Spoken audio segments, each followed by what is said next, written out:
வணக்கம் சகோதர சகோதரிகளே. இன்னைக்கு நான் எங்கே போய்கிட்டு இருக்கேன் அப்படின்னு பார்த்தீங்கன்னா, தூத்துக்குடி மாவட்டம் பனையூரில் இருக்கக்கூடிய 10,000 வருடங்களுக்கு முன்பு வாழ்ந்த உயிரினம் இருந்ததா சொல்லக்கூடிய அந்த பகுதிக்கு தான். வாங்க, என் கூட யார் வந்துட்டு இருக்காங்க அப்படின்னு பார்த்தீங்கன்னா, தூத்துக்குடியில் இருக்கக்கூடிய மிகவும் பிரபலம் வாய்ந்த ஒரு தொல்லியல் ஆர்வலர். இவரை தொல்லியல் ஆர்வலர் அப்படின்னு சொல்கிறத விட தொல்லியல் ஆராய்ச்சியாளர்னே சொல்லலாம். அந்த அளவுக்கு தூத்துக்குடி மாவட்டத்தில் இருக்கக்கூடிய பல வரலாற்று விஷயங்களை ரொம்ப அற்புதமாக மெனக்கெட்டு கண்டுபிடித்து மக்களுக்கும் அரசுக்கும் தெரிவித்த வண்ணம் இருக்கார். சமீபத்தில் பட்டினமருதூர் அப்படின்னு சொல்லக்கூடிய தூத்துக்குடியில் இருக்கக்கூடிய ஒரு பகுதியில் தூத்துக்குடிக்கு முத்துநகர் அப்படின்னு பெயர் வர்றதுக்கு காரணமாக இருந்ததுக்கு முக்கியமான காரணம், முத்துக்களை குலசேகர பாண்டியனுடைய ஆட்சி காலத்தில் முத்துக்களை தங்களுடைய தொழிற்சாலைகளிலே உருவாக்கி அசத்தியிருக்கிறாங்க. அதை இன்னைக்கு இருக்கக்கூடிய இந்த தலைமுறைக்கு வெளியே கொண்டு வந்தது தொல்லியல் ஆர்வலர் திரு ராஜேஷ் அவர்கள் தான். அவர் கூட தான் இப்போ நான் பனையூர் போயிட்டுருக்கேன். இந்த பனையூரை பொறுத்த வரைக்கும் நம்ம ஏற்கனவே ஒரு காணொலி போட்டிருந்தோம். அதாவது 10,000 வருடங்களுக்கு முன்னாடி பனையூரில் கடல் இருந்ததற்கான ஆதாரங்கள் வெளிவந்தது அப்படின்னு நம்ம போட்டிருந்தோம் இல்லையா? அதில் பாருங்கள், நிறைய பாறைகள், கடலுக்குள்ளே இருக்கக்கூடிய நிறைய விஷயங்கள் எல்லாமே இப்போ கரையில் எல்லோரும் பார்க்கக்கூடிய விதமாக இருக்குது. இதுக்கு காரணம் 2023 தூத்துக்குடி மாவட்டத்திற்கு வந்த ஒரு மிகப்பெரிய வெள்ளம் தான். வெள்ளத்தினால இந்த பகுதியில் தண்ணீர் அதிக அளவு வரும்போது இங்கே இருந்த மணலையும் சேர்த்து அடிச்சுட்டு போயிருக்கு. அப்படி அடிச்சுட்டு போகும்போது மணலுக்கு அடியில் பல ஆயிரம் வருடங்களாக ஒளிந்திருந்த இந்த கடல் பாறைகள் வெளியே தெரிந்தது. அதுக்கப்புறம் தான் என்னடா கடல் பாறைகள் இந்த மணல் திட்டில் எப்படி வந்தது அப்படின்னு ஆராய்ச்சி பண்ணி பார்த்ததில் இந்த இடத்துல கடல் நீர் இருந்ததற்கான ஆதாரங்கள் கிடச்சிருக்குது. இப்போ என்ன விஷயமா நம்ம போயிட்டுருக்கோம் அப்படின்னு பார்த்தீங்கன்னா, இந்த கடல் நீர் இருந்த இடத்துல 10,000 வருடங்களுக்கு முன்பாக இருந்த ஒரு உயிரினத்தினுடைய படிமம் தென்பட்டு இருக்குது. இதை நான் போன தடவை வீடியோ எடுக்க இதை நான் கவனிக்கவே இல்லை.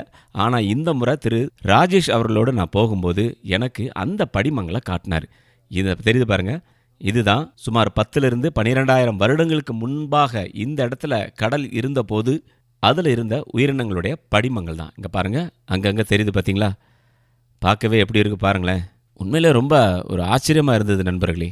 சரி, இந்த இடத்துல எப்படி பாறைகள், கடல் பாறைகள் வந்தது, எப்படி கடல் இருந்தது, கடல் இங்கே இருந்ததற்கான காரணம் என்ன, இப்போ எங்கே போயிடுச்சு அப்படிங்கிறதுக்கான முழு விளக்கமும் திரு ராஜேஷ் அவர்கள் நமக்காக தர்றாங்க. கொஞ்சம் நீங்கள் ஸ்கிப் பண்ணாமல் கேட்டிங்கன்னா தூத்துக்குடி மாவட்டத்தில் இருக்கக்கூடிய பட்டினமருதனுடைய வரலாறும் அதை சுற்றி இருக்கக்கூடிய இந்த பகுதியின் வரலாறும் உங்களுக்கு தெரிய வரும். ஏற்கனவே நம்ம ஒரு தம்பி வி பிளாக்ஸில் அண்ணன் போட்டிருந்தாங்க. இந்த பனையூரை பற்றி சில விஷயங்கள் நிறைய எக்ஸலண்ட்டாக அப்டேட் பண்ணியிருந்தாங்க. அந்த அப்டேட் பண்ண டைமில் நம்ம சாம்பிள்ஸ் நிறைய எடுத்திருந்தோம். கல்கத்தா டீம்ஸ் வந்து சுவாலஜி சர்வே ஆஃப் இந்தியாவிலேருந்து சாம்பிள்ஸ் எடுத்துகிட்டு போயிருந்தாங்க. அவங்க பேர் ஒரு 104 சாம்பிள்ஸ் எடுத்துகிட்டு போயிருந்தாங்க. அதில் நம்ம அந்த தரையில் படிஞ்ச புழுக்களோட படிமங்கள், அந்த பாறைகள், அதில் பாறைகள் எல்லாமே கொஞ்சம் சாம்பிள்ஸ் எடுத்துகிட்டு போயிருந்தாங்க. அதில் டிஃப்ரெண்ட் கைண்ட் ஆஃப் சாம்பிள்ஸ் எடுத்துகிட்டு போயிருந்தாங்க. சிப்பிகள் அது எல்லாமே வந்து சங்குகள் எதுவுமே கிடையாது, இதில் ரீஜனில் கிடையாது, சிப்பிகள் மட்டும் தான் இருந்தது. இப்போ அவங்க ரிப்போர்ட்டில் என்ன கொடுத்துருக்காங்கன்னா, அந்த எடுத்த அந்த ஸ்பீசஸ் எல்லாமே வந்து ஒரு ஆர்ப்பாட்டம் இல்லாத ஒரு அமைதியான இடத்துல வசிக்கக்கூடிய உயிரினங்களோட படிமங்கள் சொல்கிறாங்க. இப்போ அந்த ஆர்ப்பாட்டங்கள் இல்லாமல் அமைதியான பிளேஸுங்கிறது வந்து ஒரு ப்ரொடெக்டட் பே, அதாவது பாதுகாக்கப்பட்ட பகுதி மாதிரி நமக்கு ஒரு தகவல் கொடுக்குது. அப்போ இது நம்ம ஏற்கனவே நம்ம அந்த பட்டினமருதத்தை பற்றி நம்ம ரிசர்ச் பண்ணிட்டு இருக்கும்போது ஒரு வரைபடம் நம்ம கையில் கிடைச்சது. 1778 ராபர்ட் ஓரம் வரைஞ்ச வரைபடம். அந்த வரைபடத்தில் வந்து நம்ம இந்த மாதிரி பார்க்குற மாதிரி பார்த்தோம்னா இதில் இந்த குறிப்பிடுற மாதிரி இதே மாதிரி இந்த பே வந்து கீழக்கரையில் ஒன்று, இது நம்ம பட்டினமருது, இந்த இடம் பட்டினமருது ஏரியா, இது நம்ம கரைச்சலி தீவு, இது விலங்குச்சலி தீவு, இது வந்து நம்ம வான் தீவு, கொசவார தீவு. இந்த ஒரு தீவு காணும், இந்த விலங்குச்சலி தீவு இப்போ முங்கிருச்சு, இப்போ ரீசெண்டாக முங்கிருக்கு. அப்போ இந்த பே நம்ம நிற்கிற இடம் பனையூருங்கிற இடம், இந்த இடத்துல நிற்கிறோம், எக்ஸாக்டாக நிற்கிறோம். அப்போ இந்த ஃபாசில்ஸ் கிடைச்ச இடம் வந்து இந்த கடல் தண்ணி உள்ள வர இடத்துல வந்து இருக்கிறதுனால, அப்போ நம்ம விஓசி காலேஜில் வந்து அந்தோனி ரவீந்திரன் சொல்லி ஒரு ப்ரொஃபஸர் நம்ம கொண்டு வந்து அவரை பார்க்கும்போது, இதை கம்பைன் பண்ணி பார்க்கும்போது, ஏன்னா multiple evidence, second evidence, primary evidence வந்து விட்னஸ் இந்த பாறைகள், இது வந்து கேட்டகரி எவிடன்ஸ் வந்து இந்த வரைபடம். அப்போ சார் என்ன சொன்னாங்க, எதுக்கு சார் முத்துக்களை வந்து ஒரு விலையை வச்சிருக்க கூடாது, ஒரு கல்ச்சரிங் பண்ணிக்கலாமோ? நாங்கள் நினச்ச போது இன்லேண்ட் போர்ட்டுன்னு நினச்சோம். ஒரு துறைமுகங்கள் கையாளுறதுக்காக நாவிகளை படகளை உள்ள கொண்டு வந்து இங்கே ஹேண்டில் பண்ணிட்டு மெட்டீரியல் ஹேண்டில் பண்ணிட்டு கொண்டு போகிறதுக்காக சட்ரு போட்டிருப்பாங்களோ. இன்னைக்கு நம்ம யூஸ் பண்ணுற டாக் லீவர்ஸ் இருக்குமோ, அப்படிங்கிற இருக்கும்போது ஃபாசில்ஸை பார்த்த உடனே எதுக்கு அவ்வளவுமே வந்து சிப்பிகளா இருக்கு சார், சங்குகள் இருக்காது, சிப்பிகள் வளர்ற இடத்துல சங்கு இருக்காது. அப்போ இதை கல்ச்சர் பண்ணிக்கலாமான்னு ஒரு தேரி வரும்போது வந்து ஒரு அட்டென்ஷனை நமக்கு மாத்துது. அப்போ இது சம்பந்தப்பட்ட விஷயத்துக்காக நம்ம ரெக்வெஸ்ட் பண்றோம், டிஸ்ட்ரிக்ட் கலெக்டர் ரிப்போர்ட் இமேஜஸ் எடுத்து ரிப்போர்ட் கொடுக்குறோம். அவங்க இசிடெஸ்ஐ கல்கத்தாவுக்கு ரெக்கமெண்ட் கொடுக்குறாங்க. சிஎம்எஃப்ஆர்ஐ மூலமா ஃபர்ஸ்ட் ஸ்பீசிஸ் அனலைஸ் பண்றோம். அவங்களும் இது மெரைன் ஃபாசில்ஸ் சொல்லி கன்ஃபார்ம் பண்றாங்க. ஒரு ஜனவரியில வந்து அவங்க ஸ்டார்ட் பண்ணி சாம்பிள்ஸ் எடுத்து போயிட்டு இப்போ நமக்கு ரிப்போர்ட் கொடுத்துட்டாங்க. இப்போ ஒரு 15 டேஸ் முன்னாடி நமக்கு ரிப்போர்ட் கொடுத்தாங்க. அந்த ரிப்போர்ட்ல வந்து இது வந்து 8,000 to 12,000 பிபிங்கிறது மொத்தத்துல கீமும் கிடையாது, கீப்பிங் கிடையாது, காமனா மொத்தத்துல இப்ப இருக்கிறதுல இருந்து 8,000 வருஷத்துக்குல இருந்து 12,000 வருஷத்துக்கு காலகட்டத்தில் உள்ள பாறைகள், இந்த பாறை படிமங்கள். அப்போ சிம்பிள் கான்செப்ட் என்னன்னா, இந்த இடம் இந்த இடம் வந்து 12,000 வருஷத்துக்கு மேக்சிமம் காலகட்டத்தில் வந்து இருக்குன்னா, எப்போ அந்த இடம் மண் விழுந்து மூடிச்சு, ஒரு 7 அடி அந்த மேல் மட்டத்துல இருந்து 7 அடி வரைக்கும் இந்த அரிச்சிட்டு போயிருக்கு இந்த இடத்துல வெள்ளத்துல 2023 வெள்ளத்துல. இப்போ நம்ம நிக்கிற இடம் வந்து அதுல இருந்து ஒரு 3 அடி மட்டத்துல நிப்போம்னு வச்சுக்கோங்களேன். இந்த 3-4 அடி பாறைகள் வந்து எப்ப மூடப்பட்டுச்சு அப்படிங்கிறது வந்து ஒரு கொஸ்டின். இந்த நீச்சிகள் வந்து இங்க இருந்து அங்க வரை வேப்பலோட ஐடிஐ வரைக்கும் அந்த ஃபாசில்ஸ் நம்மளால பார்க்க முடியுது. இங்க இந்த மாதிரி இருக்குன்னா அடுத்து போக போக வந்து ஸ்பீசஸ் மாறுது. இப்போ வேப்பலடையில வந்து ஐடிஐ பக்கத்துல ஒரு கேனல் லெவலில் வந்து பாத்தீங்கன்னா ஃப்ரெஷ் வாட்டர் மொலஸ்க் வளர்ந்த நத்தைகள் மாதிரி இருக்கும். அது ஒரு 5 அடி வரதுக்கு மக்கள்கிட்ட கேட்டா என்ன சொல்லுவாங்க, இது வந்து சுக்காம்பறாங்க. அந்த விவரம் தெரியாம சுக்காம்பறாங்க. அவ்வளவுமே நத்தைகள் அந்த செல் எல்லாமே ரீப்ளேஸ் ஆகி சுண்ணாம்பு அந்த ஃபாஸ்டஸ் ஆயிருக்கு. அப்போ அதே மாதிரி விஷயத்தை வந்து நத்தை குளத்துல பாக்குறோம். நம்ம காயல்பட்டணத்துல உள்ள அந்த பாண்டு கடையாளமா நத்தை குளத்துல பாக்குறோம். நத்தை குளங்கிறது அந்த சைடு உள்ள முத்துவளக்கு வளர்த்த பகுதியா இருக்கலாங்கிறது எங்களுக்கு தெரியும். கீழக்கரையிலையும் நாங்கள் சாம்பிள்ஸ் பார்த்துட்டோம், ஃபாசில்ஸ் பார்த்துட்டோம். அப்போ இந்த 3 ராபர்ட்டோரம் வரைபடத்தில் வரைஞ்சது 3 பிளேசஸ்லையும் வந்து ஃபாசில்ஸ் பார்க்குறோம். அதை முகத்து வரங்கத்துக்கு அடையாளங்கள் இருக்கு. கடலுக்குள்ள வந்து இதுல நம்ம தமிழர்களோட ஒரு எக்ஸலன்சி என்னன்னா, ஹைட்ரோடைனமிக்ஸ் எப்படின்னா, இந்த கேனல் ஸ்டார்ட் ஆகிற இடத்துக்கு கிழக்க வந்து கடலுக்குள்ள வந்து தீவுகள் இருக்கு. இந்த தீவு என்ன பண்ணுதுன்னா, கடல் அலையோட வெலாசிட்டியை ஸ்டாப் பண்ணி இந்த காமனஸை வந்து மெயின்டைன் பண்ணுது. ஏன்னா கிட்டத்தட்ட 2-3 கிலோமீட்டர் தள்ளி வரும்போது வந்து ஒரு அலை வந்துட்டு அடுத்து ரிட்டர்ன் ஆயிரும். அப்போ அடுத்த சக்சஸிவ் அலை வந்து இங்க டிஸ்டர்ப் பண்ணக்கூடாதுங்கிறதுக்காக இந்த காமனஸை மெயின்டைன் பண்றதுக்காண்டி இந்த பேரியரை கனெக்ட் பண்ணி இது உருவாக்கியிருக்காங்க. இன்னொன்னு நமக்கு இலக்கியத்துல வந்து அடுத்து ரெண்டு சான்றுகளை பார்த்துட்டோம். 3வது சான்றுகள் வந்து மதுரை காஞ்சியில வந்து ஒரு வார்த்தை இருக்கு, ஒரு போயம் இருக்கு. முத்து விளை கழனி முன்னீர் வரப்பில். நான் மேல அந்த டைட்டில் போட்டிருப்பேன். முத்துங்கிறது வந்து நம்ம ப்ராடக்ட், விளைங்கிறது விளைவிக்கிற இடம், கழனிங்கிறது சதுப்பு நிலம், முன்னீருங்கிற வார்த்தை வந்து கடல் தண்ணி, இந்த ஆத்து தண்ணி இதுல போய் லாகூன்ல வரதுனால உள்ள வந்துருது. இந்த கிரவுண்டுல ஊத்து தண்ணி, இந்த பூமியில இப்பவும் 7 அடிக்குள்ள தண்ணி, அருமையான தண்ணி இருக்கு. அப்போ இந்த கிரவுண்ட் வாட்டரை ஸ்டடி பண்ணி இந்த இடத்துல கொண்டு சேர்த்துட்டோம்னா, இந்த சாலினிட்டி மெயின்டைன் பண்ணா இந்த growth, சயின்ஸ்ல என்னன்னா, அந்த ஆத்து தண்ணியில உள்ள இன்கிரீடியன்ஸ் வந்து அதோட அந்த முத்துக்களோட வளர்ச்சிக்கு ஊக்கம் கொடுக்கும். கிரவுண்ட்ல இருந்து வர்ற மெக்னீசியம், கால்சியம் வந்து இதோட அந்த சிப்பிகளோட ஓடுகளோட வலிமைக்கு கொடுக்குங்கிறதுனால ஒரு பெரிய லெவலுக்கு ஃபாஸ்ட் growth, எதிர்பார்க்குற சைஸ். உதாரணத்துக்கு சாம்பிள்ஸ் வந்து இதுல வந்து ஒரு அதிகப்படியான லென்த் பார்த்தீங்கன்னா ஒரு 17.5 சென்டிமீட்டர்ஸ் உள்ள லென்த் இருக்கிற ஒரு 6 இன்ச் லென்த் உள்ள ஸ்பீஸ் எடுக்கிறோம். மேக்ஸிமமே 18 சென்டிமீட்டர் ரெக்கார்டட் வேல்யூ. அப்போ ஆல்மோஸ்ட் 4 இயர் growth உள்ள விஷயம் வந்து வளர்ந்துருக்கு. அப்போ எக்ஸ்ட்ரீம் growth எடுத்திருக்காங்க. அது வந்து எடிபிள் ஆயிஸ்டர்ஸ் மீட்டுக்கு பயன்படுத்தலாம், உணவுக்கு பயன்படுத்தலாம், முத்துங்கிறோட. அப்போ மல்டிபிள் ஸ்பீசஸ் வந்து சிப்பிகளை வந்து வளர்த்துருக்காங்க. பக்கம் பார்த்தோம்னா காயல்பட்டினம் பக்கத்துல வந்து நமக்கு இதுல வந்து ஐலாண்ட் இல்லை. இந்த ஐலாண்ட் இல்லாதனால இந்த டிஸ்டன்ஸை கூட்டிட்டாங்க. 6 கிலோமீட்டர் கொண்டு வந்திருக்காரு உள்ள அந்த ராபர்ட்டோரம் வளர்ச்சி கொண்டுறாங்க. இது வந்து ஃப்ளூயிட் மெக்கானிசம்.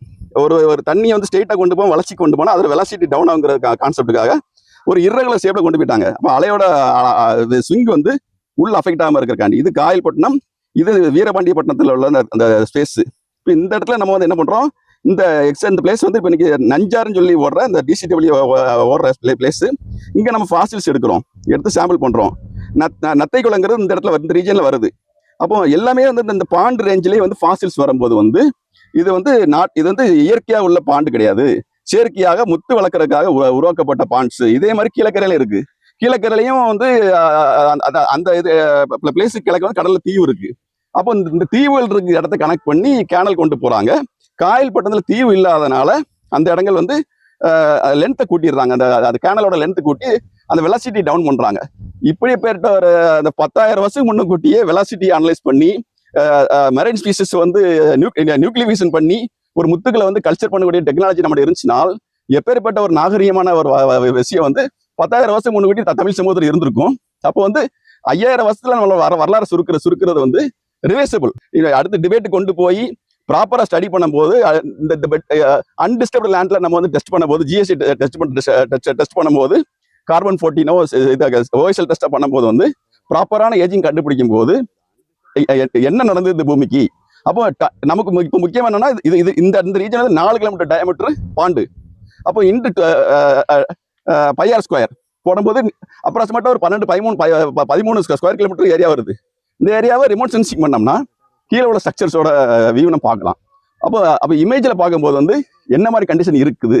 அப்போ ஏதாவது செலக்டிவ் ஏரியாவில் வந்து நம்ம வந்து ஃப்ரெஷ்ஷாக ட்ரென்ச்சு போடும்போது பல உண்மைகள் இந்த பூமியை பற்றி வெளியே வரும். இது வந்து பொதுவாகவே காமனாக வந்து கடல் இருந்துச்சு அப்படின்னு கடந்து போகாம கடல் கொண்டு வரப்பட்டது.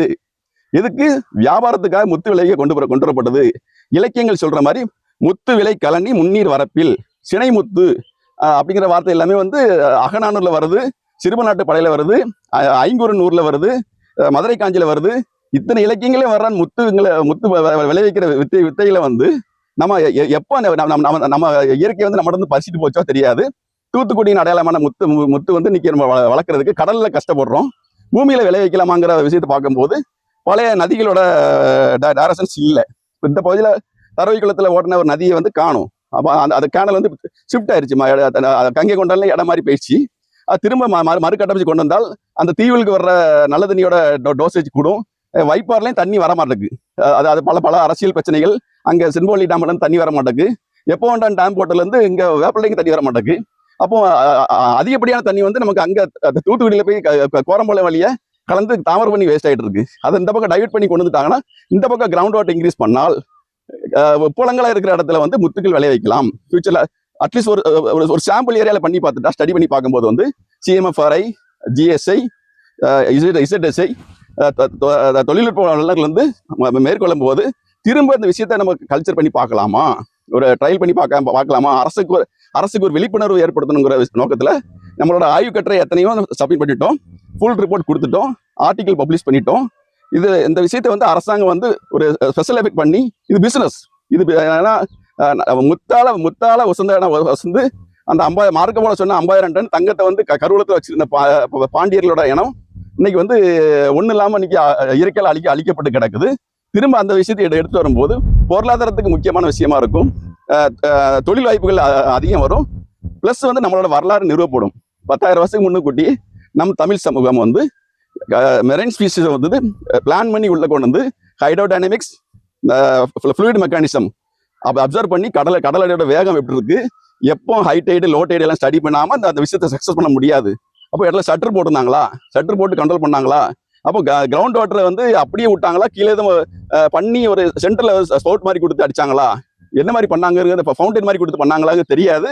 அப்போ இது என்ன மாதிரி லெவல்ல வந்து அந்த முத்து வளருங்கிறத என்ன மாதிரி சயின்டிபிக் அனலைஸ் வச்சிருந்தாங்க, அந்த சாலினிட்டி என்ன ரெண்டு ரேஞ்சில் வச்சிருந்தாங்க, எல்லாமே வந்து அது எக்ஸ்பர்ட்ஸ் ஸ்டடி பண்ண வேண்டிய விஷயம், சிஎம்எஃப்ஆர் ஸ்டடி பண்ண வேண்டிய விஷயம்.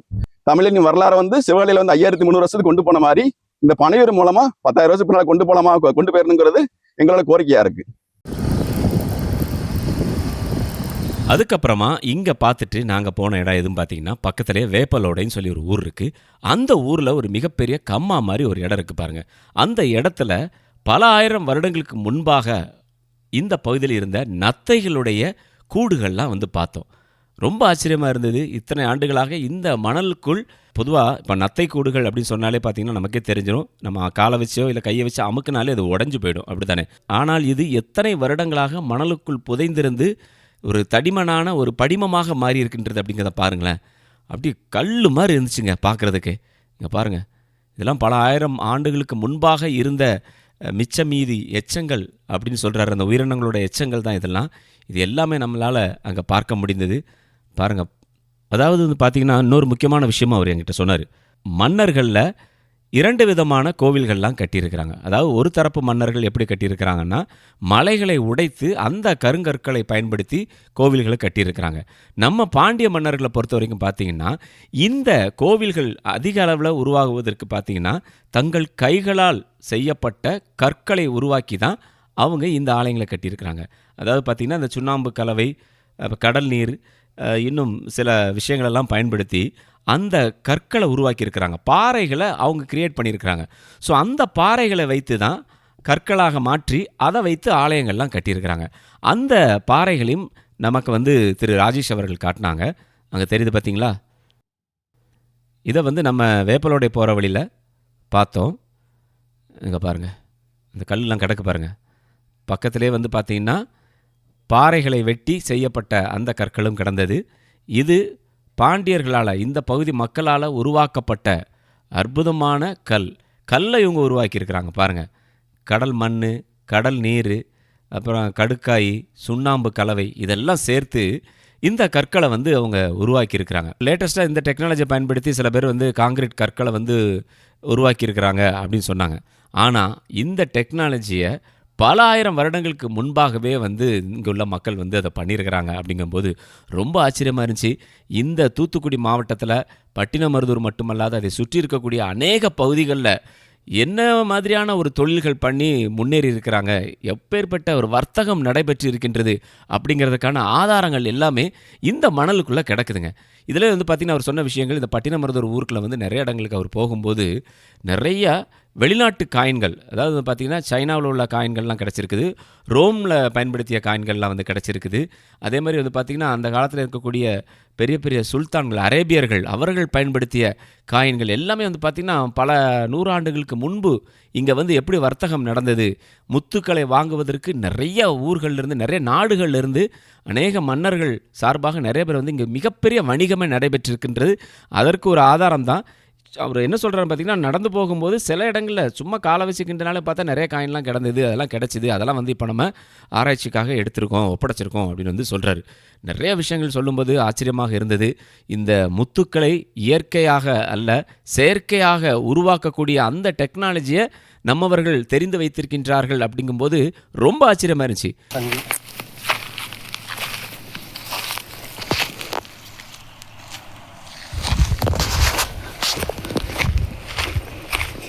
சங்கு வெட்டப்படுறதுல அடுத்த சங்கம் பாருங்க, எப்படி வெட்டுறது பாருங்க.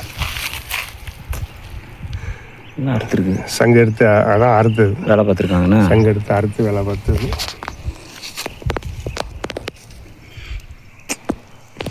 சங்கு, சங்கில் உள்ள தோடு.